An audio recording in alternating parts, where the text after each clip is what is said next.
여러분은 단 하나의 방송 프로그램이 일본 열도를 발칵 뒤집었다는 사실을 알고 계시나요? 일본의 유명 방송사인 후지TV에서 한 특별 토론 방송이 시작됐습니다. 그리고 방송이 시작되자마자 예상치 못한 출연자들의 격렬한 대립으로 인해 순식간에 상황은 통제 불능이 되었고 일본 전역은 역대 최고 시청률을 돌파할 만큼 큰 충격에 휩싸이게 되었습니다. 급기야 후지TV는 사태 수습을 위해 담당 PD를 직접 한국으로 파견하기에 이르렀죠. 그리고 현지에서 뜻밖의 진실을 목격한 PD는 결국 일본에 돌아오자마자 충격적인 다큐멘터리를 제작하여 공개하고 마는데요. 대체 그는 한국에서 무엇을 보고 돌아온 걸까요? 지금부터 그가 밝힌 진실을 함께 만나보시죠.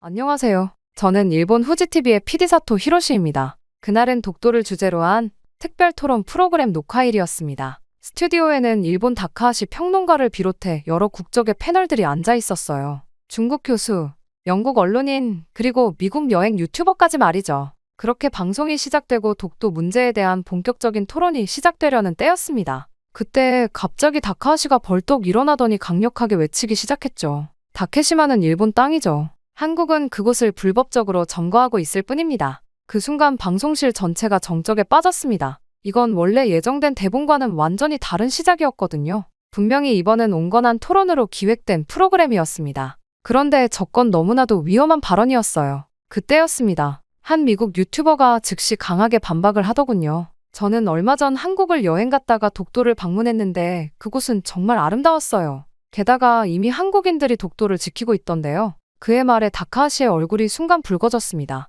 그건 완전히 잘못된 정보예요. 한국은 역사를 조작해서 자신들에게 유리하게 만드는 것으로 유명합니다. 다케시마는 일본이 먼저 발견했고 에도 시대부터 일본 어민들이 이용해왔다는 명백한 기록이 있습니다. 그의 발언은 거기서 끝나지 않았습니다. 한국은 감정적이고 비이성적입니다. 객관적인 역사적 근거보다는 그저 민족주의적 감정에 치우쳐 있어요. 이런 식으로는 국제사회에서 인정받을 수 없습니다. 저는 손에 땀이 나기 시작했습니다. 30년 가까이 방송계에서 일해왔지만 이런 돌발 상황은 처음이었거든요. 생방송이기에 중단도 불가했죠. 한국은 항상 이런 식이에요. 감정에 호소해서 국제 여론을 호도하려 합니다. 기록도 제대로 보존하지 못한 나라가 어떻게 영토 주권을 주장할 수 있나요? 일본은 메이지 시대부터 체계적으로 기록을 관리해왔습니다. 그는 계속해서 말했습니다. 그들은 일제강점기 때문에 모든 것을 일본 탓으로 돌리려 합니다. 하지만 독도는 그 훨씬 이전부터 일본이 실효 지배하고 있었어요. 이것은 명백한 사실이고 감정으로 뒤바뀔 수 있는 게 아닙니다. 그 순간 방송실 뒤로 전화가 빗발치기 시작했습니다. 시청자들의 반응 또한 폭발적이었죠. 찬성하는 의견, 반대하는 의견, 그리고 중립적인 의견까지 모든 게 뒤섞였어요. 결국 상황을 지켜보던 중국 교수 또한 국제법적 관점에서 중재하려 했지만 소용없었습니다. 보다 못한 영국 언론인 또한 자신의 의견을 제시하려 했죠. 양측 모두 일리가 있는 것 같은데 국제사회에서는 하지만 다카하시가 중간에 끼어들었습니다. 국제사회가 한국 편을 드는 것은 일본이 과거에 강대국이었기 때문입니다. 약자를 동정하는 심리일 뿐이에요. 그러자 결국 미국 유튜버가 목소리를 높였습니다. 독도에서 한국 군인들이 24시간 지키고 있는 걸 직접 봤어요. 그들의 눈빛에서 조국을 지키려는 의지를 느꼈습니다. 다카하시가 비웃듯 말했습니다. 그런 게 바로 감정에 치우친 증거입니다. 법적 근거도 없이 무력으로만 점거하고 있을 뿐이에요. 한국은 위안부 문제도 그렇고 항상 피해자 코스프레만 합니다. 다카하시의 발언이 더욱 격해졌습니다. 결국 제작진들의 얼굴이 창백해졌습니다. 이런 발언들이 계속 나간다면 어떤 결과를 낳을지 뻔했거든요. 시청자들의 반응도 폭발적이었습니다. 전화, 문자, 온라인 댓글이 쏟아졌죠. 이후 다카하시는 마지막으로 강하게 말했습니다. 다케시마는 역사상 한 번도 한국 땅이었던 적이 없습니다. 이것은 변하지 않는 사실입니다.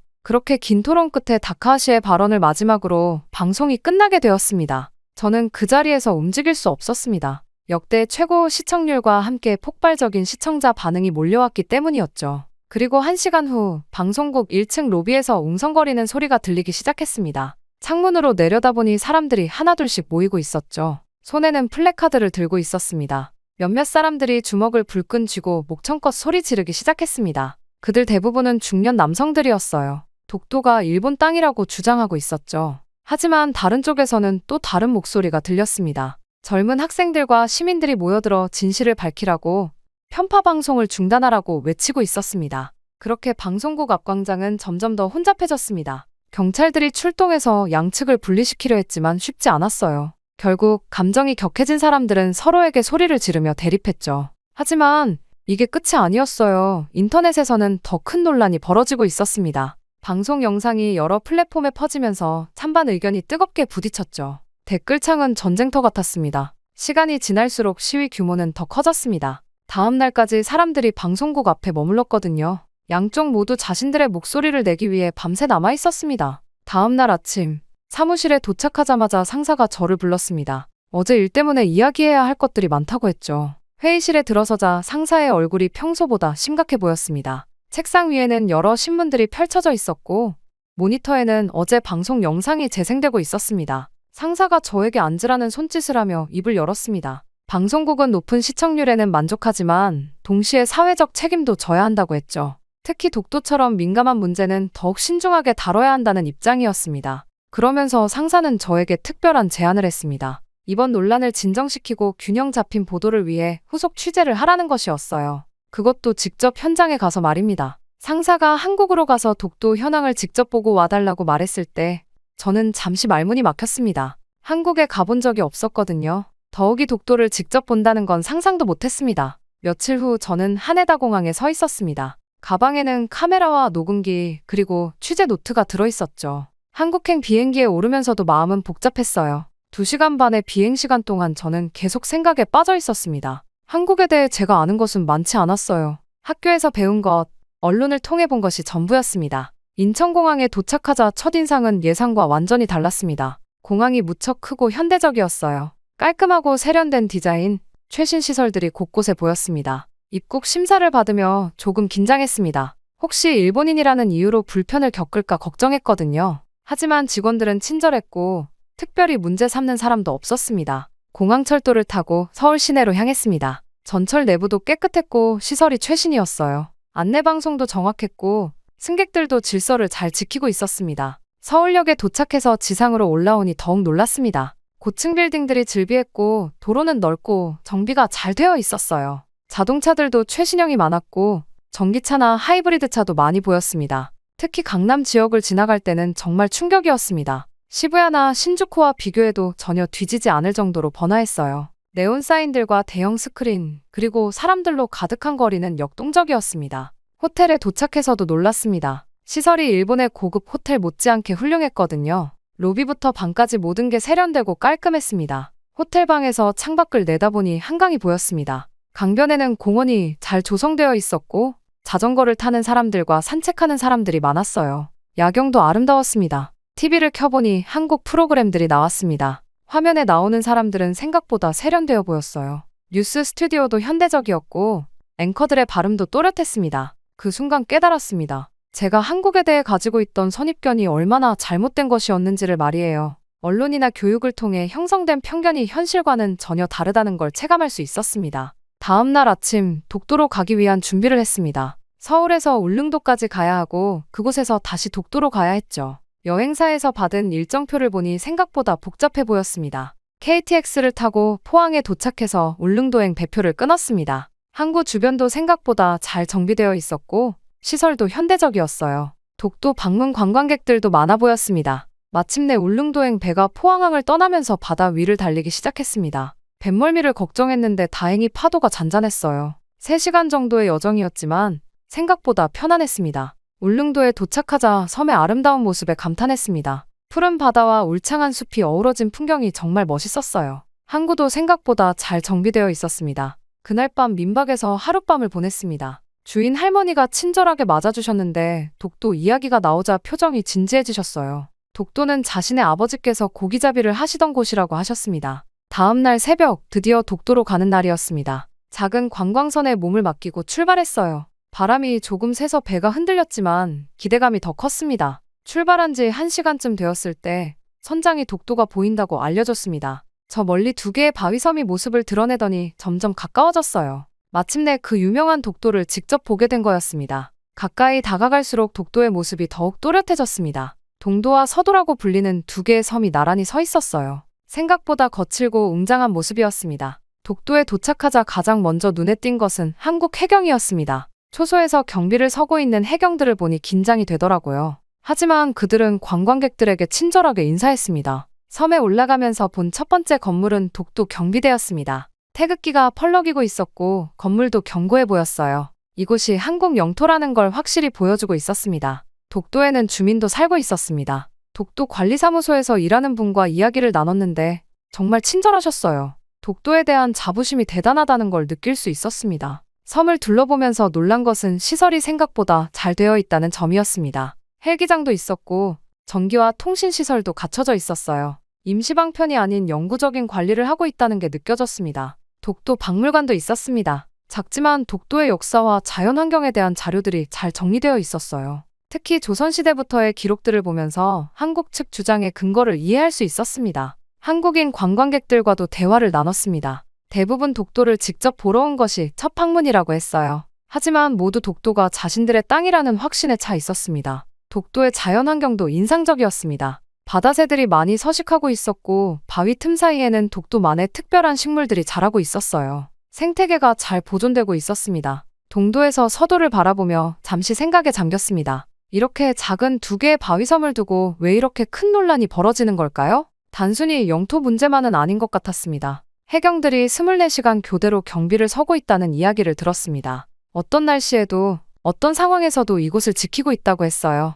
그들의 사명감이 대단해 보였습니다. 독도에서 보는 일몰은 정말 아름다웠습니다. 서쪽 바다로 떨어지는 태양이 온 바다를 붉게 물들였어요. 이런 아름다운 곳이 논란의 중심에 있다는 게 안타까웠습니다. 독도 방문을 마치고 배에 오르면서 복잡한 심정이었습니다. 일본에서 들었던 이야기와는 완전히 다른 현실을 본 거였거든요. 한국인들이 독도를 얼마나 소중히 여기는지 직접 느낄 수 있었습니다. 울릉도로 돌아가는 배 안에서 계속 생각했습니다. 과연 진실은 무엇일까요? 일본에서 배운 것과 한국에서 본 것 둘 중 어느 쪽이 맞는 걸까요? 그날 밤 울릉도 민박에서 일기를 썼습니다. 독도에서 본 것들, 느낀 것들을 정리하면서 더욱 혼란스러워졌어요. 제가 지금까지 알고 있던 모든 것을 다시 생각해봐야 할 것 같았습니다. 다음 날 아침 일찍 울릉도 곳곳을 둘러보기 시작했습니다. 섬 전체가 생각보다 잘 개발되어 있어서 놀랐어요. 도로도 포장이 잘 되어 있었고 관광시설들도 현대적이었습니다. 첫 번째로 방문한 곳은 울릉도 박물관이었습니다. 독도와 울릉도의 역사에 대한 자료들이 체계적으로 정리되어 있었어요.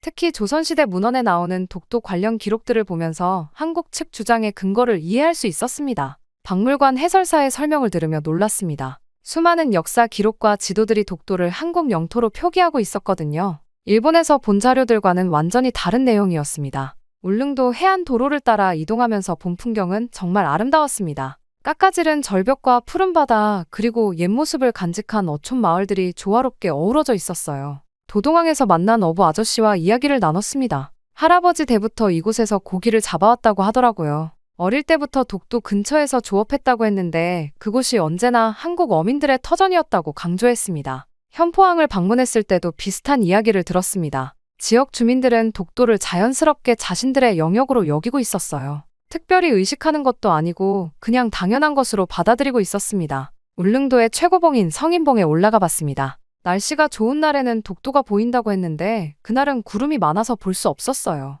하지만 정상에서 바라본 울릉도 전경은 정말 멋있었습니다. 내수전 일출 전망대에 갔을 때는 해 떠오르는 모습을 봤습니다. 수평선 너머에서 태양이 천천히 모습을 드러내는 장면이 장관이었어요. 이런 아름다운 곳에서 살아가는 사람들의 마음을 조금이나마 이해할 수 있었습니다. 울릉도 곳곳에는 현대적인 시설들이 많았습니다. 케이블카, 관광리조트, 수목원 등이 잘 조성되어 있었어요. 관광객들을 위한 인프라가 계속 발전하고 있다는 걸 느낄 수 있었습니다. 저동항 주변을 걸으면서 만난 젊은 카페 사장과도 대화를 나눴습니다. 서울에서 와서 이곳에 정착했다고 하더라고요. 도시 생활에 지쳐 이곳에 왔는데 독도와 울릉도의 자연의 매력을 느껴 계속 살고 있다고 했습니다. 관음도 산책로를 걸으면서 울릉도의 자연환경을 더 자세히 관찰했습니다. 독특한 지질 구조와 다양한 식물들이 인상적이었어요. 화산섬 특유의 경관이 곳곳에 남아 있었습니다. 태아등대를 방문했을 때는 한국 해경의 역할을 더 잘 이해할 수 있었습니다. 이곳에서 독도까지의 해역을 관할하고 있다고 했는데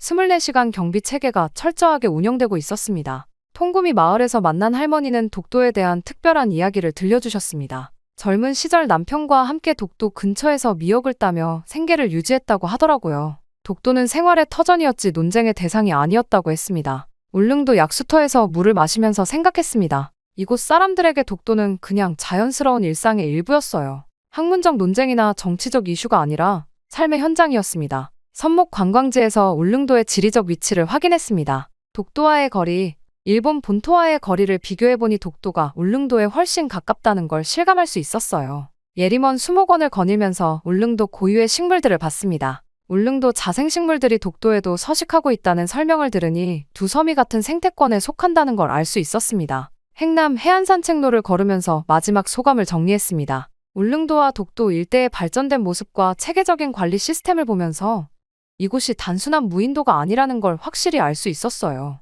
그날 저녁 숙소로 돌아가면서 복잡한 심정이었습니다. 일본에서 들었던 이야기와 현실 사이의 간극이 너무 컸어요. 과연 역사적 진실은 무엇일까요? 저는 더 깊이 파고들어야겠다는 결심을 했습니다. 다음 날, 저는 서울대학교 국사학과를 방문했습니다. 교수님과의 면담에서 독도 관련 역사 자료들을 자세히 살펴볼 수 있었어요. 조선시대 관찬사료인 동국여지지와 만기요람 등의 독도가 우산도라는 이름으로 기록되어 있었습니다. 가장 충격적인 것은 일본 측 자료였습니다. 1877년 일본 최고 국가기관인 태정관에서 독도를 일본 영토에서 제외한다는 지령을 내렸다는 문서를 봤거든요.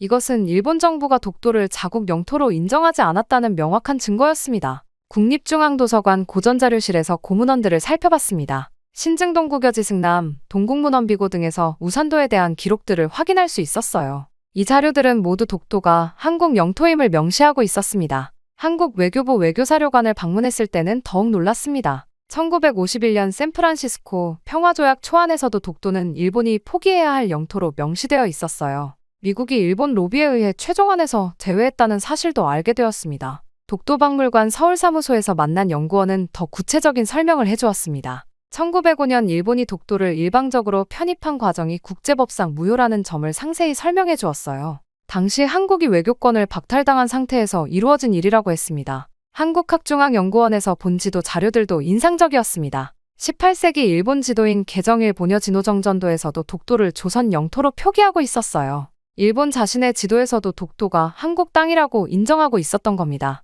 국립해양조사원에서 확인한 해양경계선 자료도 놀라웠습니다. 1952년 한국이 선포한 평화선이 현재까지도 유효하다는 것과 이것이 국제법상 전혀 문제가 없다는 설명을 들었어요. 서울역사박물관에서 조선시대 어업 기록을 살펴봤습니다. 울릉도와 독도 일대에서 한국 어민들이 조업했다는 기록들이 수없이 많았어요. 일본 어민들의 불법 조업 때문에 외교 분쟁이 일어난 기록도 있었습니다. 고려대학교 부설 해외한국학연구소에서 만난 교수는 일본 측 주장의 모순점을 지적해 주었습니다. 일본이 주장하는 17세기 오탄이 무라카와 가문의 도에어 가서도 사실은 조선 정부의 허가를 받은 것이라고 설명했어요. 한국해양수산개발원에서 본 어업 통계 자료도 흥미로웠습니다. 독도 주변 해역이 한국 어민들의 전통적인 어장이었고 현재도 한국이 실효적으로 관리하고 있다는 것을 수치로 확인할 수 있었습니다. 동북아역 사재단에서 제공받은 자료는 더욱 구체적이었습니다. 512년 신라의 이사부가 우상국을 정벌한 이래로 독도가 지속적으로 한국 영토였다는 증거들이 나열되어 있었어요. 한국외국어대학교 사학과에서 만난 일본사 전공교수는 일본 내 역사 왜곡 과정을 설명해 주었습니다. 메이지 시대 이후 일본이 조선 침탈을 위해 의도적으로 역사를 왜곡했다는 사실을 구체적인 자료와 함께 보여주었어요. 국회도서관 고문원실에서 삼국사기와 삼국유사의 관련 기록을 확인했습니다. 우상국이 울릉도와 독도를 포함한 지역이었다는 기록이 명확하게 남아있었어요. 세종대학교 독도종합연구소에서 진행하는 독도 전문가 세미나에 참석했습니다. 다양한 학자들이 발표한 연구 결과들은 모두 독도가 역사적으로 한국 영토라는 점을 뒷받침하고 있었습니다. 국사편찬위원회에서 열람한 근세 외교 문서들도 중요한 증거였습니다. 17세기 안용복의 활동과 그 결과로 일본이 조선인의 울릉도 출입을 인정한 기록이 남아있었어요. 마지막으로 방문한 곳은 독도 관련 NGO 사무실이었습니다. 시민사회에서 독도 수호 활동을 하는 분들을 만나면서 독도가 단순한 영토 분쟁이 아니라 역사 정의의 문제라는 인식을 갖게 되었습니다. 이 모든 자료들을 정리하면서 저는 깊은 충격과 자책감에 빠졌습니다. 일본 교육과 언론이 얼마나 편향되고 왜곡되어 있었는지 깨닫게 되었거든요. 전문가들과 대화하면서 제가 평생 믿어왔던 것들이 허상이었다는 걸 인정할 수밖에 없었습니다. 그날 밤 호텔방에서 지금까지 수집한 모든 자료를 다시 검토하면서 일본으로 돌아가서 이 진실을 알려야겠다는 결심이 더욱 확고해졌습니다. 이것은 단순한 보도가 아니라 역사적 책임감의 문제였습니다. 한국에서의 마지막 날, 저는 인천공항으로 가는 리무진 버스에 몸을 맡겼습니다. 창밖으로 보이는 서울의 거리는 며칠 전과는 완전히 다르게 보였어요. 이제 이 나라를 이해하게 되었기 때문이었습니다. 공항에 도착해서 출국 수속을 밟으면서도 마음은 무거웠습니다. 수화물 가방 안에는 수십 건의 자료집과 수백 장의 사진이 들어있었어요. 각각이 일본에서 알려지지 않은 진실들을 담고 있었습니다. 비행기에 올라 자리에 앉으니 지난 일주일이 꿈만 같았습니다. 후지TV PD로서 단순한 후속 취재차 온 것이었는데 완전히 다른 사람이 되어 돌아가는 기분이었어요. 도쿄에 도착한 시각은 오후 3시였습니다. 하네다 공항에 내리자마자 느낀 것은 일본의 공기마저 다르게 느껴진다는 것이었어요. 며칠 전까지 당연하게 여겼던 모든 것들이 의문스러워졌습니다. 집에 도착해서 첫 번째로 한 일은 한국에서 수집한 자료들을 정리하는 것이었습니다. 방 전체가 문서와 사진으로 가득 찼어요. 각각을 보면서 일본 사회에 이 진실을 어떻게 알릴지 고민했습니다. 다음 날 회사에 출근했습니다. 동료들은 한국 출장이 어땠는지 궁금해했지만 저는 간단히 대답할 수밖에 없었어요. 아직 상사에게 보고를 하기 전이었거든요. 상사와의 면담은 예상보다 어려웠습니다. 제가 한국에서 발견한 사실들을 설명했지만 그는 회의적인 반응을 보였어요. 방송국으로서 균형 잡힌 보도를 해야 한다며 신중함을 강조했습니다. 며칠 후 편집실에서 한국 취재 영상을 검토했습니다. 독도에서 찍은 영상들을 보면서 다시 한번 감동을 받았어요. 그곳이 정말 한국인들의 삶터라는 것을 영상이 증명하고 있었습니다. 하지만 현실은 냉혹했습니다. 상사는 독도 관련 후속 방송에 대해 부정적인 입장을 밝혔어요. 논란만 더 키울 것이라며 다른 주제로 방향을 바꾸라고 했습니다. 저는 좌절감을 느꼈지만 포기할 수 없었습니다. 개인적으로라도 이 진실을 알려야겠다고 결심했어요. 회사 일과 별도로 개인 프로젝트를 시작하기로 했습니다. 퇴근 후 집에서 작은 다큐멘터리 제작을 시작했습니다. 개인 카메라와 편집 장비를 이용해서 말이에요. 제목은 독도 감춰진 진실로 정했습니다. 작업은 쉽지 않았습니다. 낮에는 회사 일을 하고 밤에는 개인 프로젝트를 진행해야 했거든요. 하지만 한국에서 만난 사람들과 본 자료들이 저에게 힘을 주었습니다. 일본의 도서관에서도 자료 조사를 계속했습니다. 한국에서 확인한 사실들을 일본 자료로도 뒷받침할 수 있었어요. 1877년 태정관 지령 같은 문서는 일본 국립공문서관에도 보관되어 있었습니다. 다큐멘터리 제작 과정에서 양심적인 일본 학자들도 만났습니다. 그들도 독도가 역사적으로 한국 영토라는 것을 인정하고 있었어요. 하지만 공개적으로 발언하기는 어려운 분위기라고 했습니다. 몇 개월 후 드디어 30분짜리 다큐멘터리가 완성되었습니다. 한국에서 찍은 영상과 수집한 자료들 그리고 일본 측 증거까지 모두 담았어요. 다큐멘터리를 개인 블로그와 유튜브에 업로드했습니다. 처음에는 조회수가 많지 않았지만 점차 사람들이 관심을 갖기 시작했어요. 댓글도 다양하게 달렸는데 찬반양론이 격렬했습니다. 몇 주 후 전국 규모의 상영회를 조직했습니다. 시민단체와 협력해서 도쿄 곳곳에서 상영회를 열었어요. 많은 사람들이 참석해서 진지하게 시청했습니다. 상영회 후 토론 시간에는 뜨거운 논쟁이 벌어졌습니다. 어떤 이들은 제 다큐멘터리를 인정하며 감사를 표했고 어떤 이들은 반일적이라며 비판했어요. 하지만 대부분은 새로운 사실들에 놀라워했습니다. 언론사들도 관심을 보이기 시작했습니다. 일부 진보적인 신문사에서 인터뷰 요청이 왔고 제 다큐멘터리를 소개하는 기사들이 나오기 시작했어요. 하지만 반발도 만만치 않았습니다. 극우 단체들이 제게 항의 전화를 걸어왔고 심지어 위협까지 받았어요. 하지만 저는 포기하지 않았습니다. 다카하시와도 공개적으로 토론하는 기회가 있었습니다. 제가 한국에서 수집한 자료들을 보여주며 반박했지만 그는 여전히 고집스럽게 자신의 주장만 반복했어요.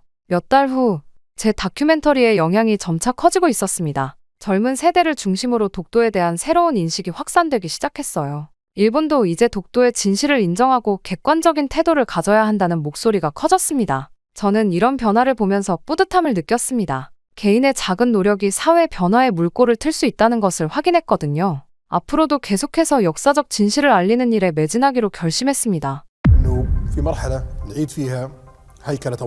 정말 믿기 힘든 일이 벌어졌습니다. 사우디 왕실의 전설적인 주치의가 하루아침에 모든 것을 내던지고 한국으로 향했다는 충격적인 소식 때문입니다. 부와 명예, 피카소의 진품, 왕족들마저 고개 숙이는 세계 최고의 권위. 모든 걸 가진 그가 단 하나뿐인 딸을 살리기 위해 미국과 유럽 전역을 찾아다녔지만 돌아오는 건 절망뿐이었죠. 그런데 바로 그때 지푸라기라도 잡는 심정으로 연락한 한국의 한 병원에서 믿을 수 없는 메시지가 도착했습니다. 세상이 포기한 딸을 위해 마지막 희망 하나만 품고 도착한 낯선 나라. 그러나 충격은 여기서 끝이 아니었습니다. 그는 도착하자마자 첨단 의료기술보다 더 놀라운 것을 마주하고 말았습니다. 낯선 부녀에게 따뜻한 음식을 건네는 시장 상인, 택시비를 더 주자 끝까지 거절한 운전사, 자기 가족처럼 밤을 지새우며 곁을 지킨 의사와 간호사까지. 그리고 1년 뒤 왕실마저 포기했던 소녀는 두 발로 걸어 사우디 공항에 나타났습니다. 대체 한국에서 무슨 일이 벌어졌던 걸까요? 세계를 충격에 빠뜨린 이 믿기 힘든 사연, 지금부터 시작합니다. 안녕하세요. 저는 사우디 왕실의 주치의 칼리드입니다. 왕실 내에서 저는 완벽주의자 칼리드로 불렸어요. 수술대 위에서 단 0.1mm의 오차도 용납하지 않았고 왕족들의 건강관리에 있어 한치의 타협도 하지 않았죠. 아마 이러한 완벽함이 왕실의 신뢰를 얻는 비결이었을 거라 생각합니다. 이렇게 오랜 기간 쌓아온 명성과 왕실의 두터운 신뢰는 제 삶을 완벽에 가깝게 만들었어요. 제 별장은 세계 각국에서 모아온 예술품들이 가득했어요. 거실 벽면을 장식한 피카소의 진품, 침실 옆 전시된 고대 아랍 유물들, 정원에 설치된 이탈리아 대리석 조각상까지 부의 상징들로 가득한 공간이었습니다. 그러나 화려함 속에서도 저의 가장 소중한 보물은 따로 있었어요. 바로 12살 딸 누라였죠. 아내를 일찍 잃은 후 누라는 제게 유일한 가족이자 삶의 이유였어요. 누라는 또래 아이들보다 총명했습니다. 아랍어는 물론 영어와 프랑스어를 유창하게 구사했고 수학과 과학에서도 두각을 나타냈어요. 저는 언젠가 누라가 저처럼 의사가 되어 사람들을 치료하는 모습을 꿈꿨습니다. 물론 그날의 연락이 받기 전까지는 저도 그럴 수 있을 거라 생각했죠. 그날은 화창한 리야드의 아침이었습니다.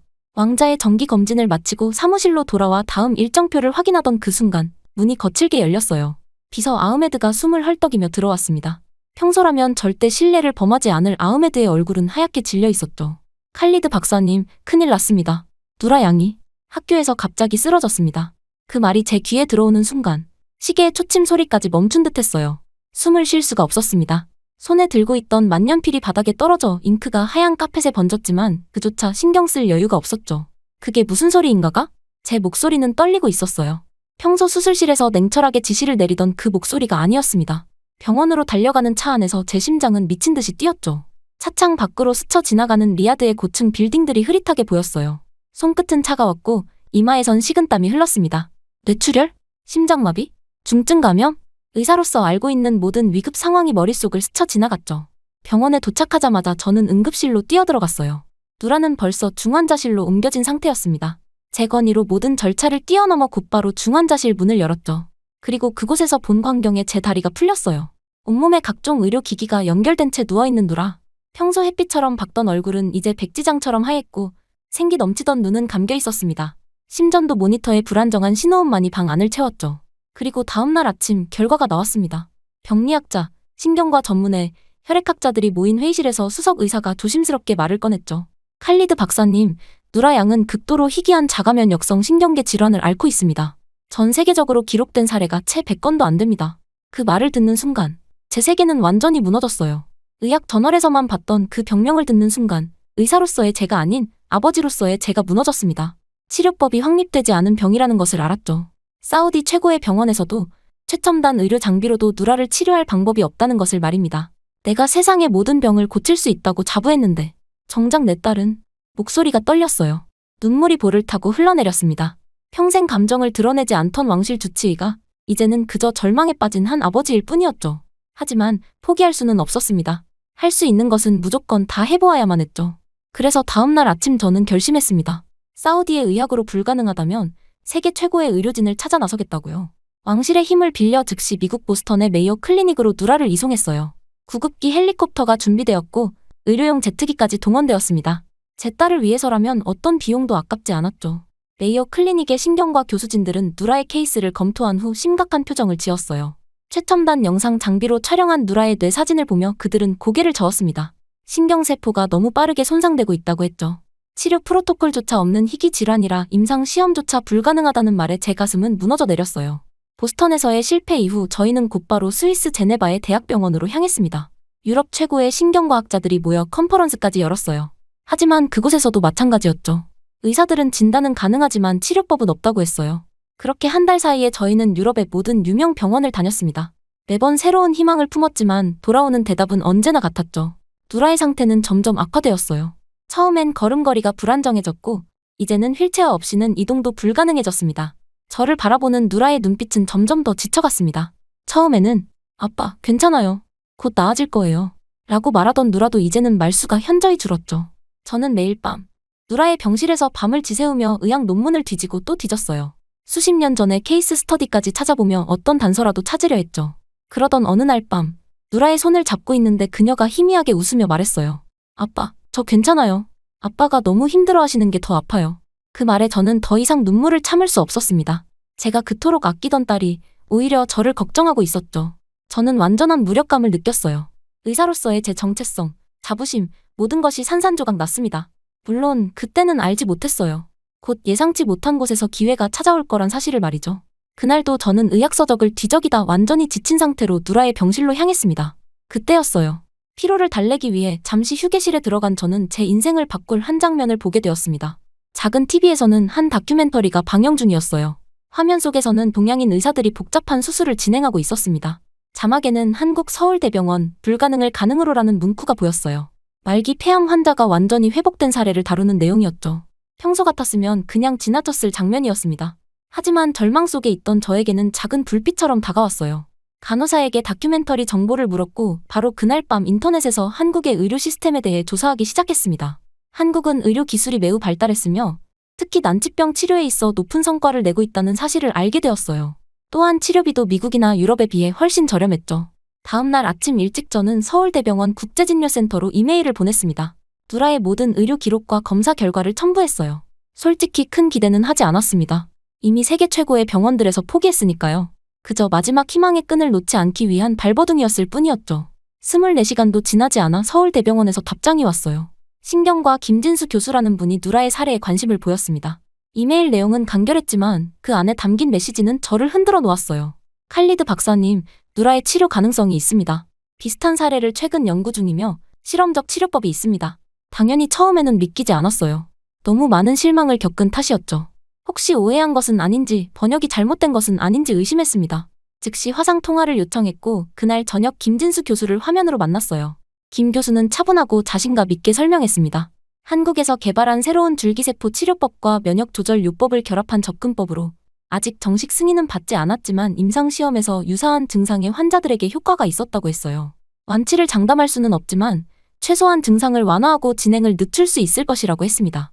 화상 통화를 마치 누저는 병실로 달려갔어요. 누라는 창가에 앉아 멍하니 밖을 바라보고 있었습니다. 예전처럼 밝게 웃지 않았고 눈빛도 흐릿했죠. 그런 딸을 보는 것이 저에게는 가장 큰 고통이었어요. 저는 조심스럽게 누라에게 희망을 전했습니다. 너무 큰 기대를 하게 하고 싶지는 않았어요. 하지만 누라의 눈에 오랜만에 작은 빛이 돌아오는 것을 보았습니다. 그렇게 저는 한국 의료진과 여러 차례 상담을 진행했어요. 치료는 최소 6개월에서 1년이 소요될 것이고 그 기간 동안 한국에 체류해야 한다는 설명을 들었습니다. 또한 치료 성공을 완전히 보장할 수 없다는 점도 분명히 했죠. 결정의 순간이 왔습니다. 저는 밤새 누라의 병실에 앉아 생각했어요. 한국으로 간다는 것은 왕실 주치의 직을 사임해야 한다는 의미였습니다. 수십 년간 쌓아온 커리어와 인맥 그리고 부와 명예를 모두 뒤로하고 완전히 새로운 곳으로 떠나야 했죠. 하지만 누라의 희미한 미소를 떠올리니 그 어떤 망설임도 사라졌어요. 다음 날 아침이 되자마자 저는 왕실의 사의를 표명하기 위해 전화를 걸었어요.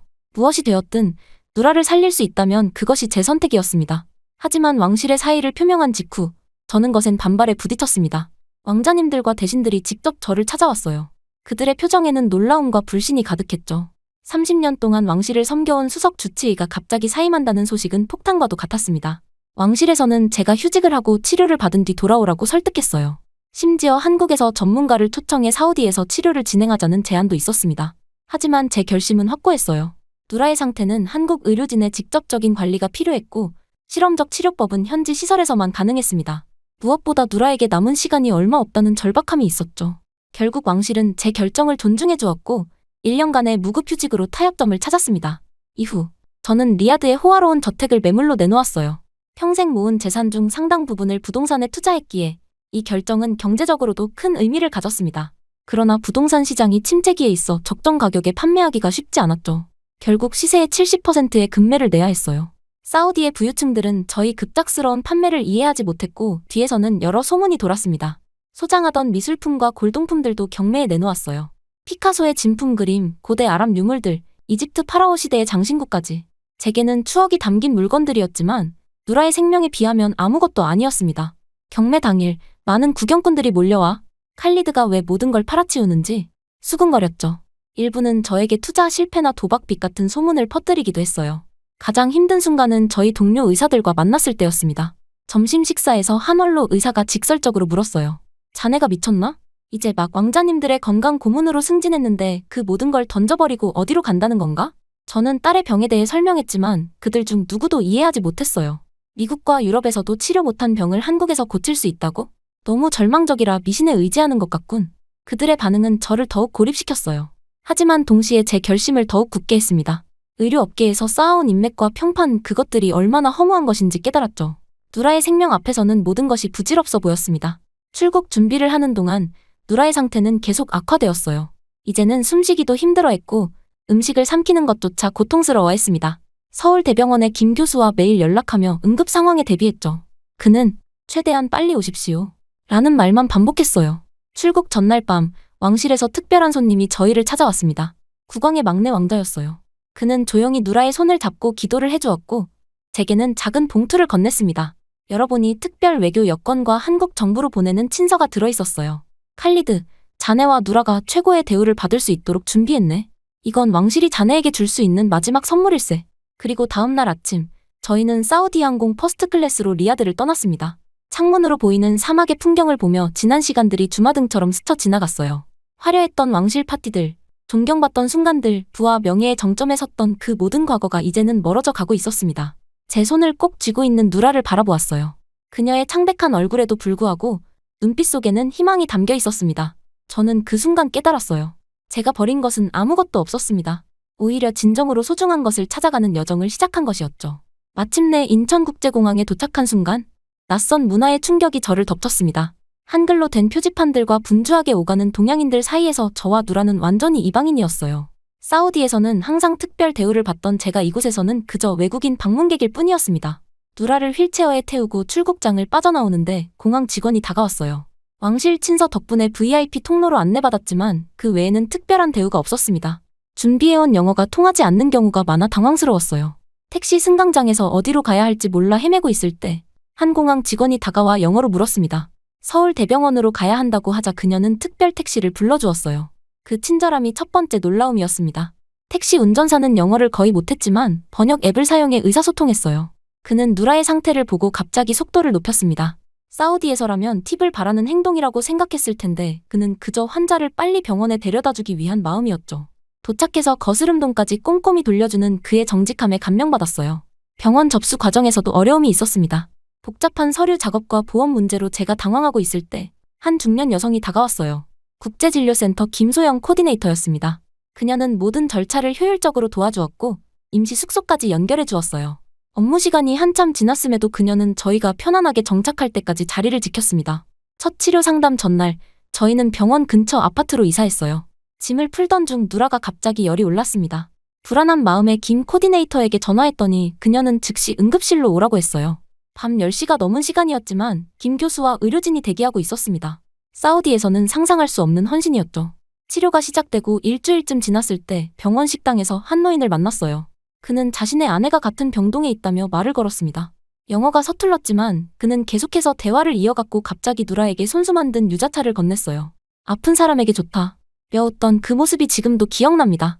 병원 근처 시장을 지나다니는데 어느 아주머니가 저희를 불러세웠어요. 외국인 아버지와 아픈 딸의 모습이 안쓰러웠는지 과일을 한 봉지 가득 담아주셨습니다.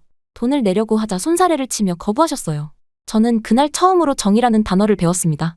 어느 주말, 누라의 상태가 잠시 호전되어 병원 주변을 산책했습니다. 길을 잃고 헤매던 저희에게 한 고등학생이 다가왔어요. 그는 학원에 가는 길이었지만 30분이나 시간을 내어 저희를 병원까지 바래다 주었습니다.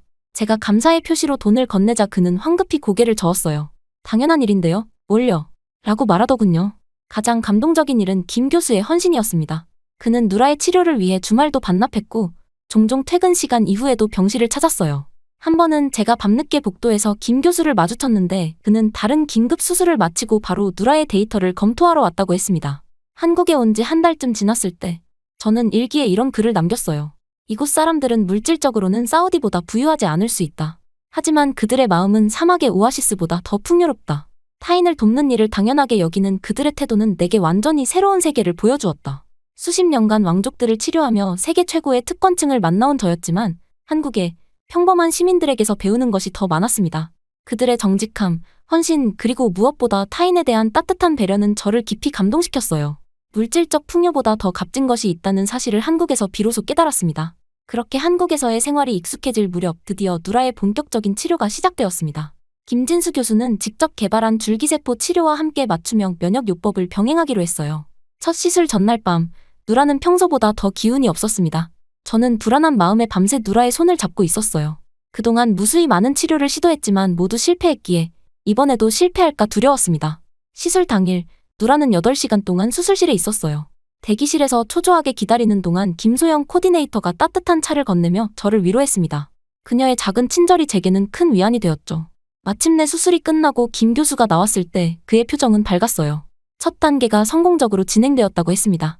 이후 누라는 2주간 격리병실에서 지내야 했어요. 저는 매일 특수 보호복을 입고 누라를 만났습니다. 격리실 유리창 너머로 지켜보던 간호사들의 따뜻한 미소가 저희에게 큰 힘이 되었어요. 그들은 누라의 회복을 위해 최선을 다했고 때로는 근무 시간을 넘겨가며 누라를 돌봤습니다. 첫 번째 치료 이후 3주째 되던 날 기적 같은 일이 일어났어요. 누라가 스스로 물 한 잔을 들어 마신 것입니다.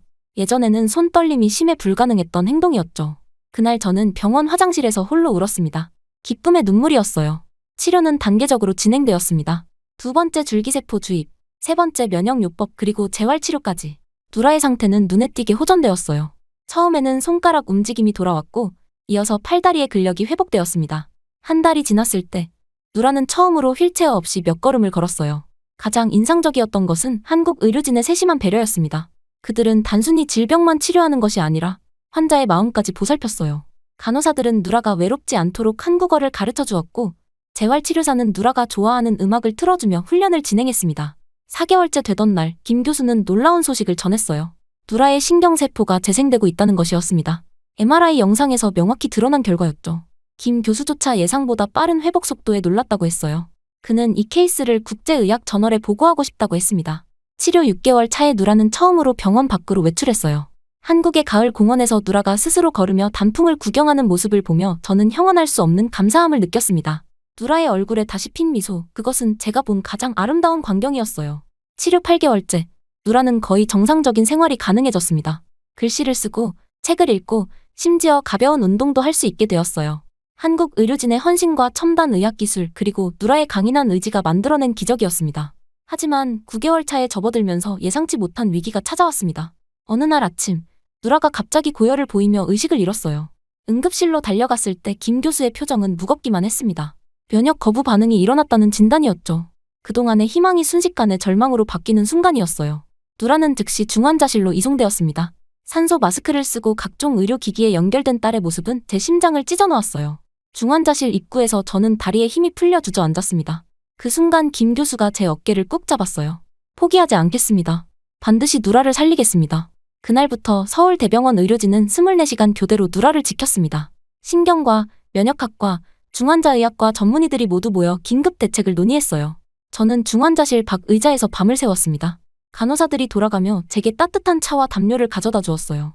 그들의 작은 배려가 제게는 큰 위안이 되었습니다. 사흘째 되던 날, 김 교수는 마지막 시도를 결정했어요.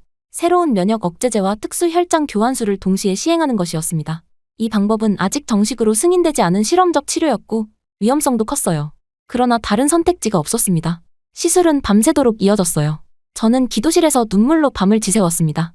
평생 의학을 믿어왔던 제가 처음으로 신에게 간절히 매달렸던 순간이었죠. 동이틀 무렵 김 교수가 기도실로 찾아왔어요. 그의 지친 얼굴에 희미한 미소가 보였습니다. 상태가 안정되기 시작했습니다. 이후 사흘간 누라의 상태는 조금씩 호전되었어요. 열이 내리고 혈액 수치가 정상으로 돌아오기 시작했습니다. 5째 날, 누라는 마침내 의식을 되찾았어요. 눈을 뜬 누라가 처음 한 말은 아빠 였습니다. 그 한마디에 제 눈에서는 눈물이 멈추지 않았어요. 위기를 넘긴 후 누라의 회복 속도는 놀라웠습니다. 의료진 모두가 경이로운 눈으로 지켜보았어요. 김 교수는 이것을 의학적 기적이라고 표현했습니다. 제게는 한국 의료진의 포기하지 않는 정신과 헌신이 만들어낸 결과라고 느껴졌어요. 회복실로 옮겨진 후 누라의 병실은 마치 작은 전시장이 되었습니다. 의대생들과 전공의들이 찾아와 관찰하고 배움을 얻어갔어요. 누라의 사례는 국제의학계에서도 주목받기 시작했습니다. 세계 각국에서 문의가 쇄도했어요. 위기를 극복한 후 한 달이 지났을 때 김 교수는 최종 검사 결과를 들고 왔습니다. 누라의 신경계 회복이 99% 완료되었다는 놀라운 소식이었어요. 이제 남은 것은 시간과 재활뿐이라고 했습니다. 그 순간 제 가슴에서 무거운 바위가 내려앉는 느낌이었어요. 마지막 정밀 검사를 위해 누라가 MRI실로 들어갈 때 저는 복도에서 김 교수와 의료진에게 깊이 고개를 숙였습니다. 말로는 표현할 수 없는 감사함이 제 가슴을 가득 채웠어요. 그들은 단순한 의사가 아니었습니다. 제 딸의 생명을 구한 은인이었죠. 그리고 마침내 누라의 완전한 회복이 확인된 그날 김진수 교수는 저희에게 귀국해도 좋다는 허락을 내렸습니다. 1년 가까이 한국에서 지낸 저희는 이제 사우디로 돌아갈 준비를 해야 했어요. 그러나 마음 한편에는 이상한 아쉬움이 자리 잡았습니다. 한국은 이제 저희에게 제2의 고향과도 같은 곳이 되었죠. 출국 전날 서울대병원 의료진들이 작별 파티를 열어주었어요. 김진수 교수를 비롯한 모든 의료진과 간호사들이 참석했습니다. 그들의 눈가에는 이별의 아쉬움이 묻어 있었어요. 누라는 한국어로 짧은 감사 인사를 준비했고 모든 사람들이 감동의 박수를 보냈습니다. 인천공항으로 향하는 길, 창밖으로 보이는 서울의 풍경이 제 가슴을 적셨어요. 이곳에서 저는 딸의 생명만 되찾은 것이 아니라 삶의 진정한 가치도 배웠습니다. 명예와 부가 아닌 따뜻한 인간애와 헌신이 얼마나 소중한 것인지 깨달았죠. 리야드 국제공항에 도착하자 놀라운 광경이 펼쳐졌어요. 왕실 대표단이 저희를 맞이했습니다. 1년 전 모든 것을 포기하고 떠났던 제가 이제는 영웅처럼 맞이받고 있었죠. 누라가 걸어 나오는 모습을 본 대표단의 눈에는 놀라움이 가득했습니다. 다음 날 아침 왕궁으로부터 소환장이 도착했어요. 국왕 전하께서 직접 저희를 아련하고 싶다는 내용이었습니다. 왕궁으로 들어서는 순간 예전에는 당연하게 여겼던 화려함이 이제는 다르게 느껴졌어요. 세속적인 화려함보다 더 값진 것이 있다는 것을 알게 된 제 눈에는 모든 것이 어새롭게 보였습니다. 국왕 전하께서는 누라의 완치를 축하하시며 저의 복귀를 요청하셨어요. 그러나 제 대답은 달라져 있었습니다. 저는 왕실 주치의로 복귀하는 대신 한국의 의료 시스템을 사우디에 도입하는 프로젝트를 제안했어요. 국왕께서는 깊이 고민하시더니 고개를 끄덕이셨습니다. 그로부터 한 달 후 사우디 왕실과 한국 정부 사이에 역사적인 의료 협력 협약이 체결되었어요. 서울대병원 의료진들이 리야드에 초청되었고 사우디 의대생들은 한국으로 연수를 떠났습니다. 제가 경험한 기적이 이제는 두 나라를 잇는 다리가 된 것이었죠. 협약 체결식에서 저는 연단에 올라 제 경험을 나누었어요. 언론들이 모두 모인 자리에서 저는 떨리는 목소리로 말했습니다. 한국은 단순히 의료가 뛰어난 나라가 아닙니다. 한국은 사람이 뛰어난 나라입니다. 그들의 헌신, 정직 그리고 따뜻한 마음이 진정한 치유의 힘이었습니다. 지금 누라는 의대에 진학하여 김진수 교수의 뒤를 잇겠다는 꿈을 키우고 있어요. 저는 사우디, 한국의료협력재단의 이사장이 되어 두 나라 사이의 가교 역할을 하고 있습니다. 내년 저희는 한국을 방문하고 서울대병원에서 누라를 살려준 의료진들과 감동적인 재회를 합니다. 제 인생에서 가장 어두운 시간이 결국 가장 빛나는 순간으로 바뀌었어요. 무너져 내리는 절망 속에서 만난 한국에서의 경험은 저와 누라의 삶만 바꾼 것이 아니라 두 나라의 미래까지 바꾸어 놓았습니다. 진정한 치유는 첨단 의학 기술뿐 아니라 그것을 다루는 사람들의 마음에서 비롯된다는 것을 세상에 증명한 여정이었습니다.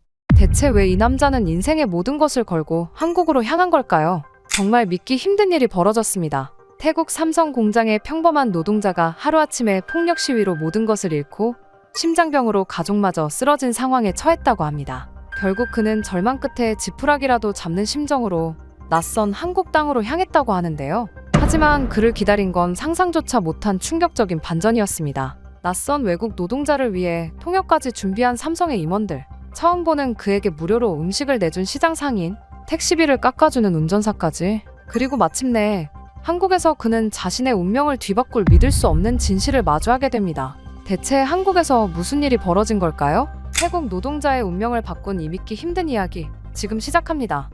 안녕하세요. 저는 솜차이라고 합니다. 태국의 삼성 공장에서 일하고 있죠. 이곳에 삼성 공장이 들어선 지도 어느덧 시간이 꽤 많이 흘렀어요. 저는 입사 첫날부터 지금까지 성실하게 일해왔습니다. 공장 덕분에 저희 가족과 지역 주민들의 삶은 많이 나아졌죠. 아내와 두 아이에게 더 나은 삶을 줄 수 있게 되었고 안정적인 수입으로 생활의 여유도 생겼어요. 하지만 그날 모든 것이 달라졌습니다. 평소와 다름없던 어느 맑고 화창한 오전이었어요. 공장 앞 광장에서는 한국과 태국의 우호 증진을 위한 소규모 행사가 진행 중이었죠. 한국에서 방문한 임원들과 현지 관리자들도 모여 있었습니다. 저를 포함한 많은 직원들 또한 업무를 잠시 중단하고 행사를 구경하러 나왔어요. 행사는 평화롭게 진행되고 있었습니다. 하지만 삼성 측 대표가 연설을 하던 중 갑자기 인파 사이에서 소란이 일었어요. 그리고 그때 저는 타완을 보았습니다. 타완은 확성기를 든 채 사람들 사이를 헤치고 앞으로 나왔죠. 50세의 나이에도 불구하고 그의 체격은 여전히 건장했고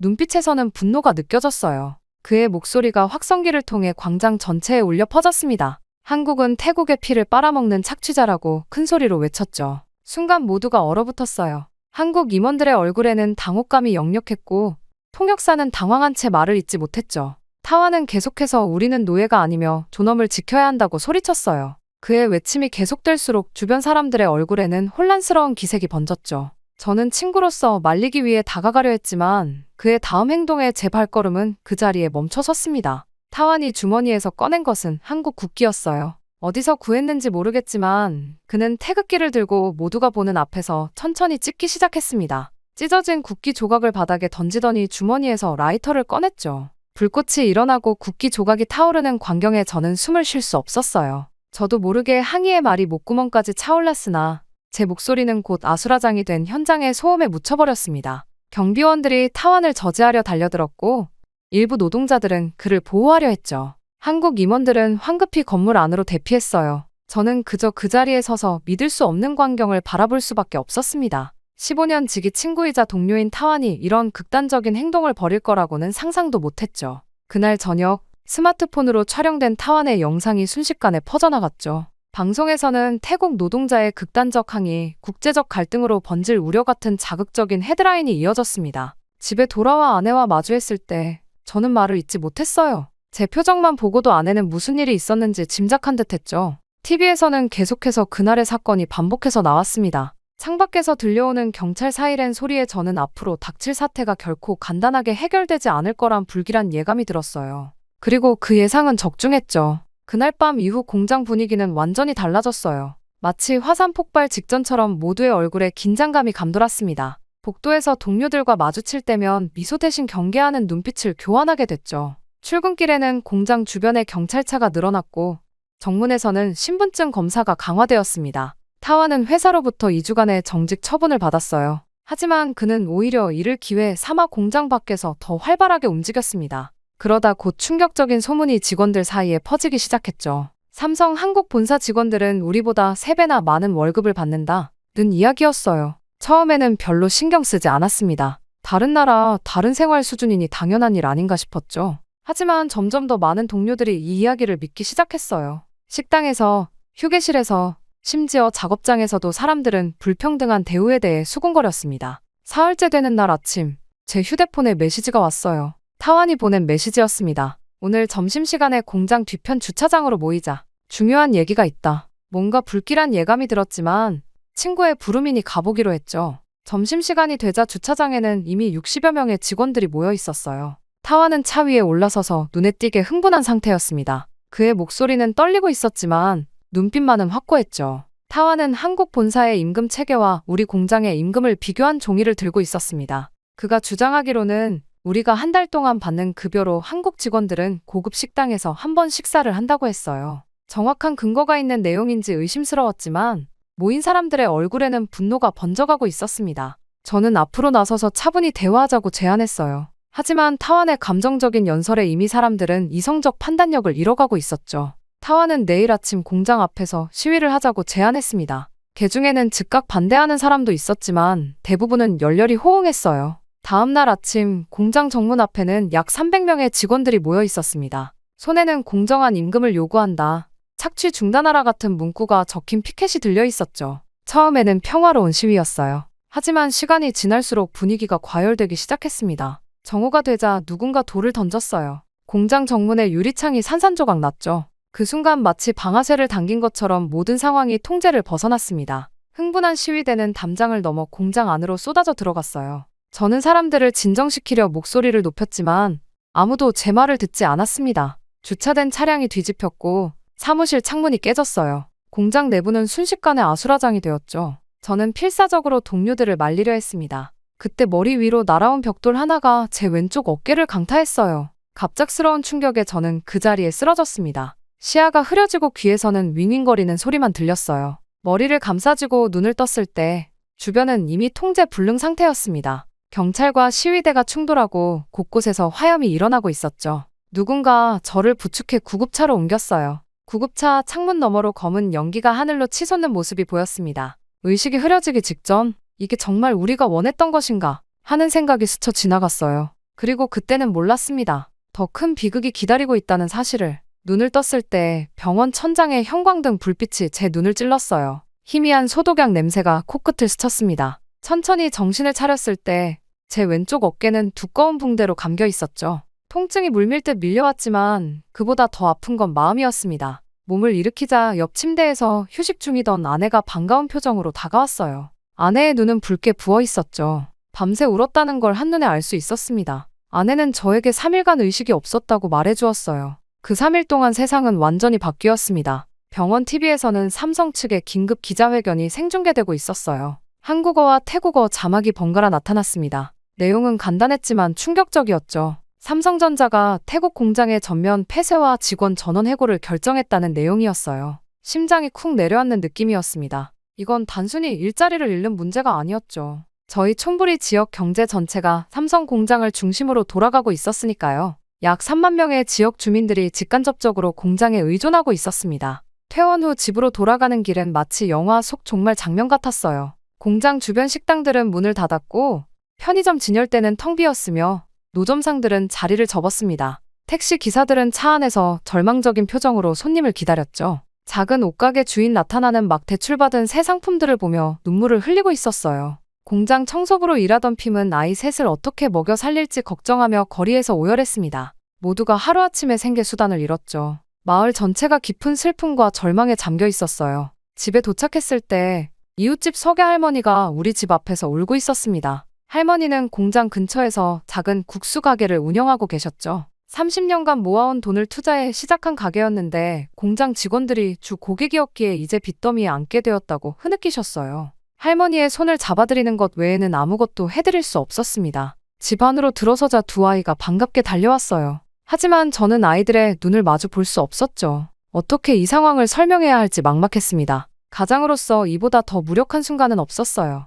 저녁 식사 후 마을 회관에서 비상주민 회의가 열렸습니다. 좁은 회관은 사람들로 가득 찼죠. 공기는 무겁고 숨막혔어요. 모두의 얼굴에는 슬픔과 분노 그리고 두려움이 뒤섞여 있었습니다. 타완도 그 자리에 있었어요. 하지만 그는 여전히 무대 위에 올라 목소리를 높였습니다. 모든 것은 한국 때문이다. 우리의 불행은 모두 삼성과 한국이 초래한 것이다. 타완은 주민들의 분노를 부추기며 거칠게 외쳤어요. 그의 격앙된 목소리에 일부 주민들은 동조하며 함성을 질렀지만 대부분은 지친 표정으로 침묵했습니다. 타완의 선동은 이미 무너진 마을의 혼란만 가중시켰어요. 현실의 무게가 누구에게나 너무 버거웠죠. 회의가 끝나고 집으로 돌아오는 길에 휴대폰이 울렸습니다. 병원에서 걸려온 전화였어요. 아내가 심장 발작으로 응급실에 실려갔다는 소식이었죠. 아내는 오래전부터 심장질환을 앓고 있었지만 최근에 스트레스가 상태를 악화시킨 것 같았습니다. 병원으로 달려가며 눈물이 멈추지 않았어요. 일자리도 잃고 아내마저 아픈 상황에서 의료비를 어떻게 감당해야 할지 머릿속은 하얗게 비었습니다.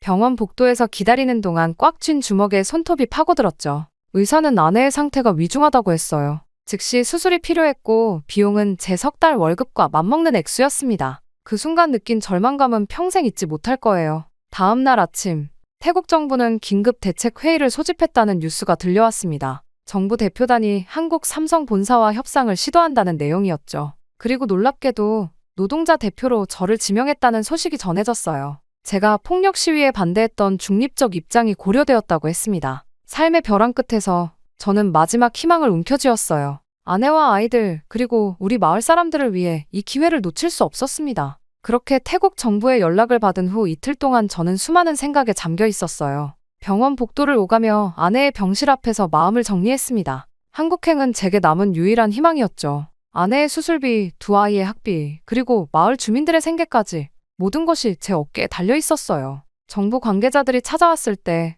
저는 이미 결정을 내린 상태였습니다. 그들은 제가 폭력 시위에 반대했던 사실과 중립적인 태도가 협상에 도움이 될 거라고 설명했어요. 한국 정부와 삼성 측에서 폭력 시위를 주도한 타완보다는 저와 대화하기를 원한다는 말도 들었죠. 집으로 돌아와 짐을 꾸리는 동안 손이 떨렸어요. 한국은 제게 완전히 낯선 곳이었습니다. 그곳의 언어도, 문화도, 사람들도 모르는 상태였죠. 하지만 아내의 병실에서 본 고통스러운 표정이 제 두려움보다 컸어요. 여권과 간단한 옷까지 그리고 아내와 아이들의 사진 한 장을 가방에 챙겼습니다. 출발 당일, 집 앞에는 마을 주민들이 모여 있었어요. 시리에 빠진 얼굴들이었지만 그들의 눈빛에는 희망이 담겨 있었죠. 저를 향한 기대가 느껴졌습니다. 석애 할머니는 제 손을 꼭 잡으며 눈물을 흘리셨어요. 택시 기사 수파슨 등을 두드리며 용기를 주었죠. 그들의 간절함이 제 어깨를 무겁게 했습니다. 공항으로 가는 길에 타완이 갑자기 나타났어요. 그의 얼굴은 지쳐 보였지만 눈에는 여전히 분노가 남아 있었습니다.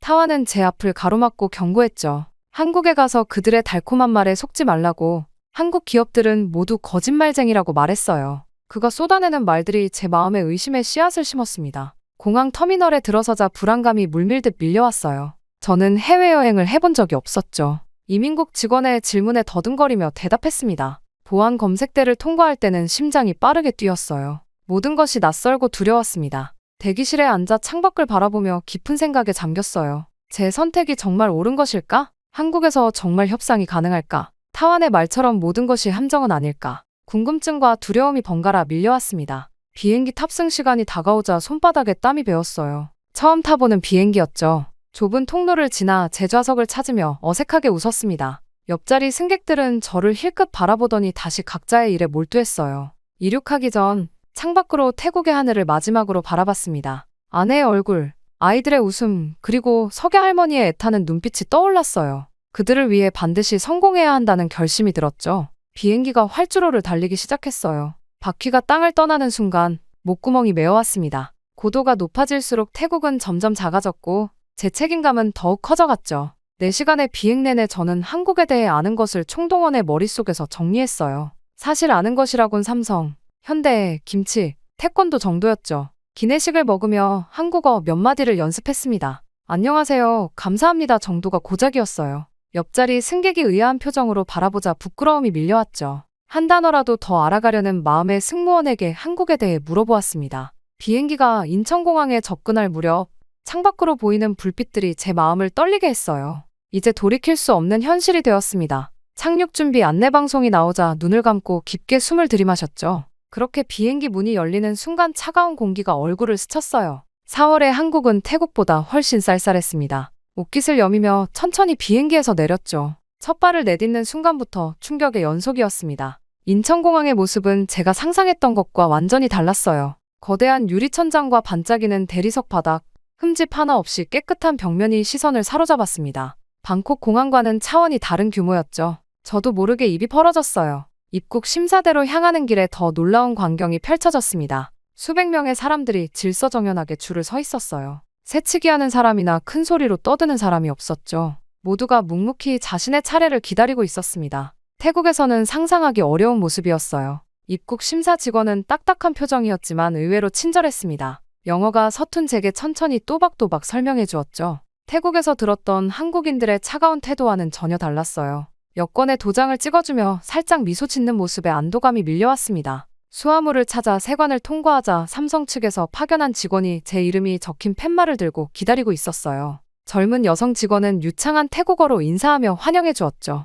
태국어를 배웠다는 말에 깜짝 놀랐습니다. 타완의 말처럼 무시하고 경멸할 사람들이라면 이런 준비를 하지 않았을 거예요. 공항을 나서는 순간 또 다른 충격이 기다리고 있었습니다. 거대한 고속도로와 완벽하게 정비된 도로, 질서 있게 달리는 차량들이 눈앞에 펼쳐졌어요. 신호를 무시하거나 끼어드는 차량이 없었죠. 고속도로 주변은 깨끗하게 정리되어 있었고 가로수는 가지런히 자라고 있었습니다. 차에 오르자 안내원은 친절하게 일정을 설명해 주었어요. 오늘은 호텔에서 휴식을 취하고 내일 삼성 본사를 방문한다고 했죠. 제 컨디션을 고려한 배려였습니다. 차창 밖으로 서울의 풍경이 빠르게 지나갔어요. 높이 솟은 빌딩들과 잘 정돈된 거리, 세련된 간판들이 이어졌습니다. 교통 체증 속에서도 클렉슨 소리가 거의 들리지 않는 점이 신기했어요. 태국에서는 상상할 수 없는 풍경이었죠. 운전자들이 서로를 배려하며 차례를 지키는 모습에 감탄했습니다. 안내원은 한국의 교통 문화에 대해 설명해 주었어요. 무질서하게 운전하면 벌점과 벌금이 부과된다고 했죠. 도심으로 들어서자 더욱 놀라운 광경이 이어졌습니다. 길가에 쓰레기 하나 보이지 않았어요. 보행자들은 신호등을 철저히 지키며 횡단보도를 건넜고 자전거 전용 도로를 달리는 사람들도 많았습니다. 공공질서가 완벽하게 유지되고 있었죠. 호텔에 도착해 짐을 풀고 창밖을 바라보니 서울의 야경이 펼쳐졌어요. 셀 수 없이 많은 불빛들이 마치 별처럼 반짝였습니다. 태국에서의 걱정과 근심이 잠시 멀어지는 기분이었죠.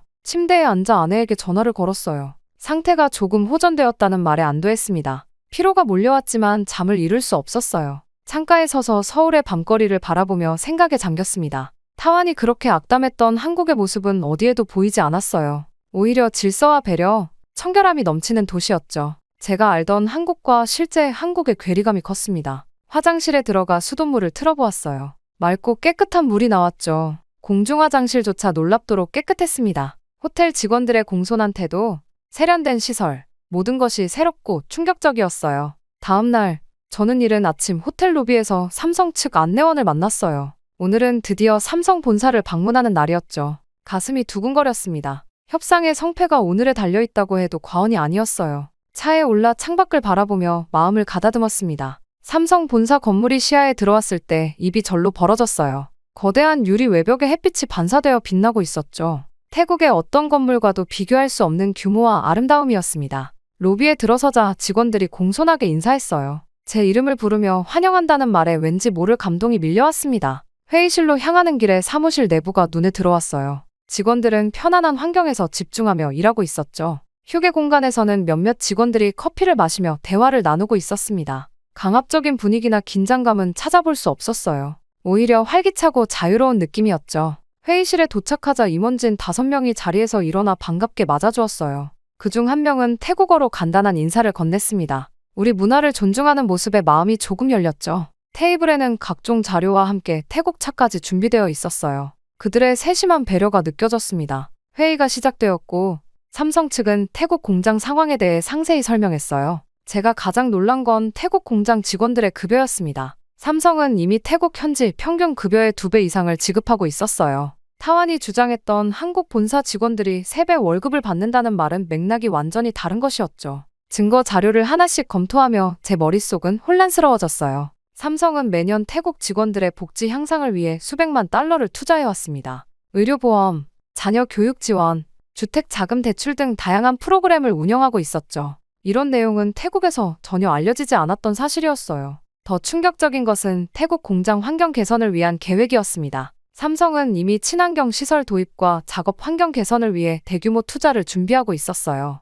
시위가 일어나기 바로 전이었죠. 그 계획서를 직접 눈으로 보니 온몸에 한기가 느껴졌습니다. 점심시간에는 직원 식당으로 안내받았어요. 경영진부터 일반 직원까지 같은 공간에서 식사하는 모습이 인상적이었습니다. 차별 없는 대우, 수평적인 문화가 느껴졌죠. 식당 한쪽에는 태국 음식 코너도 마련되어 있었어요. 다양성을 존중하는 모습이 감동적이었습니다. 오후 회의에서는 태국 공장 재개에 관한 조건을 논의했어요. 삼성 측은 의외로 유연한 태도를 보였습니다. 그들이 요구한 것은 단 한 가지, 안전한 작업 환경 보장이었죠. 그 외에는 오히려 더 나은 조건을 제시했어요. 급여 인상, 복리후생 확대, 현지 인력관리직 진출 확대 등 태국 직원들에게 유리한 조건이었습니다. 회의가 끝나고 본사 투어를 하는 동안 계속해서 생각이 꼬리를 물었어요. 태국에서 퍼진 소문들과 실제 사실 사이의 괴리가 너무 컸습니다. 타완의 선동적인 말들이 얼마나 잘못되었는지 깨달았죠. 강압적이고 착취하는 기업이 아니라 오히려 직원들을 존중하고 배려하는 문화가 느껴졌어요.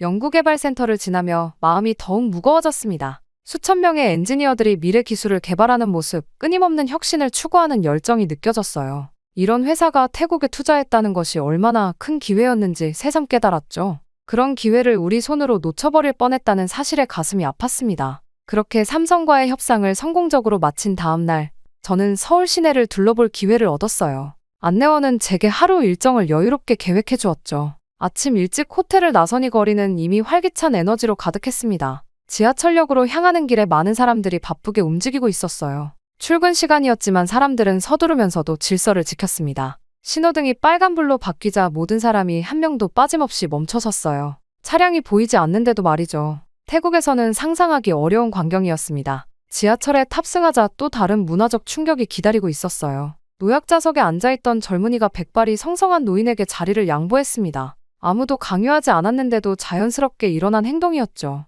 옆에 있던 임산부에게도 누군가 재빨리 자리를 내주었어요. 서로를 배려하는 문화가 일상에 녹아 있었습니다. 광화문 광장에 도착했을 때 청소부 아저씨 한 분이 작은 쓰레기도 놓치지 않고 주우시는 모습이 인상적이었어요. 더 놀라운 건 시민들이 쓰레기를 함부로 버리지 않는다는 점이었죠. 대부분의 사람들이 쓰레기를 손에 들고 다니다가 쓰레기통을 찾아버렸습니다. 점심시간 붐비는 식당에서도 줄을 서서 차례를 기다리는 모습이 인상적이었어요.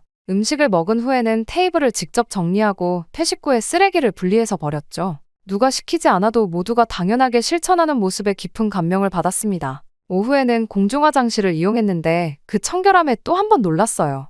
태국의 공공화장실과는 비교할 수 없을 정도로 깨끗했습니다. 시설이 좋아서가 아니라 사용자들이 깨끗하게 사용하기 때문이라는 점을 깨달았죠. 버스에서는 기사님께 인사하는 승객들의 모습이 눈에 띄었어요. 내릴 때도 감사 인사를 잊지 않았습니다. 작은 행동이지만 서로 존중하는 마음이 느껴졌죠. 한 승객이 버스에 우산을 두고 내리자 다른 승객이 달려가 돌려주었어요. 타완이 말했던 이기적인 한국인의 모습은 어디에도 보이지 않았습니다. 저녁, 한강공원에서 시민들이 자발적으로 쓰레기를 정리하는 모습을 보았어요. 피크닉을 즐긴 뒤 자신이 앉았던 자리를 깨끗이 치우는 모든 사람들의 행동에서 시민의식을 느낄 수 있었습니다. 이런 작은 행동들이 모여 거대한 사회 문화를 형성한다는 사실을 깨달았죠. 그렇게 서울의 마지막 밤, 호텔 창가에 서서 반짝이는 도시의 불빛을 바라보며 깊은 생각에 잠겼어요. 3일간의 짧은 여정이었지만 제 인생에서 가장 많은 것을 배운 시간이었습니다. 이제 태국으로 돌아가 모든 진실을 알려야 한다는 책임감에 가슴이 무거웠죠. 다음 날 아침, 인천공항으로 향하는 길에 마음속으로 연설문을 정리했어요. 비행기 안에서도 계속해서 말을 다듬었습니다. 제 이야기를 어떻게 전달해야 사람들이 진심으로 받아들일지 고민했죠. 창밖으로 펼쳐진 구름 사이로 태국의 모습이 보이기 시작했을 때 결심이 확고해졌습니다. 공항에 도착하자 놀랍게도 수백 명의 마을 주민들이 저를 기다리고 있었어요. 불안한 표정과 기대가 뒤섞인 얼굴들이 제 마음을 더욱 무겁게 했습니다. 석야 할머니, 식당 주인 나타나, 택시 기사 수파까지 모두 모여 있었죠. 그들의 시선 속에서 절박함이 느껴졌어요. 마을 회관에 도착해 연단에 섰을 때 숨이 막힐 듯한 긴장감이 감돌았습니다. 제 앞에는 삶의 터전을 잃고 절망에 빠진 수많은 사람들이 앉아 있었죠. 타완도 구석에서 팔짱을 끼고 저를 노려보고 있었어요. 그의 날카로운 시선이 느껴졌지만 이제 더 이상 두렵지 않았습니다. 저는 천천히 입을 열어 한국에서 보고 느낀 모든 것을 솔직하게 말했어요. 삼성 본사의 근무 환경, 태국 공장에 대한 실제 투자 계획, 현지 평균의 2배가 넘는 급여 체계까지 모든 증거를 제시했죠. 처음에는 의심스러운 눈빛들이었지만 점차 놀라움으로 바뀌어갔습니다. 가장 감동적인 순간은 제가 한국의 시민의식에 대해 이야기할 때였어요. 질서와 배려, 청결함과 존중의 문화가 어떻게 사회 전체를 변화시켰는지 설명했죠. 우리가 삼성을 통해 얻을 수 있는 것은 단순한 일자리가 아니라 더 나은 미래를 위한 교훈이라고 말했습니다. 놀랍게도 타완이 갑자기 자리에서 일어났어요. 모두가 긴장했지만 그의 표정은 달라져 있었습니다. 그는 마이크를 들고 자신의 과오를 인정했죠. 과거 한국 기업에서 부당한 대우를 받았던 개인적인 경험이 판단을 흐리게 했다고 고백했어요. 모든 한국 기업을 악으로 규정했던 자신의 편협함을 진심으로 사과했습니다. 그 순간 회관 안은 용서와 희망의 분위기로 바뀌었어요. 사람들의 얼굴에 다시 미소가 피어났죠. 태국 정부 대표가 나서서 삼성과의 협상 결과를 발표했습니다. 공장이 2달 내에 다시 문을 열 것이며 더 나은 조건으로 직원들을 복직시킬 것이라고 했어요. 집으로 돌아가는 길에 아내가 기다리고 있었습니다. 수술을 무사히 마치고 회복 중이었죠. 아내의 손을 잡으며 제가 한국에서 배운 가장 중요한 교훈을 나누었어요. 경제적 성공만이 아니라 서로를 존중하고 배려하는 마음가짐이 진정한 선진국의 모습이라는 것을 말이죠. 이제 우리 마을은 새로운 시작을 향해 나아가고 있습니다. 한국에서 배운 교훈을 토대로 더 나은 공동체를 만들어가려는 노력이 곳곳에서 보여요. 저는 매일 아침 출근길에 그날 서울의 거리에서 느꼈던 감동을 기억합니다. 한국은 우리가 진정으로 배우고 따라야 할 나라였습니다.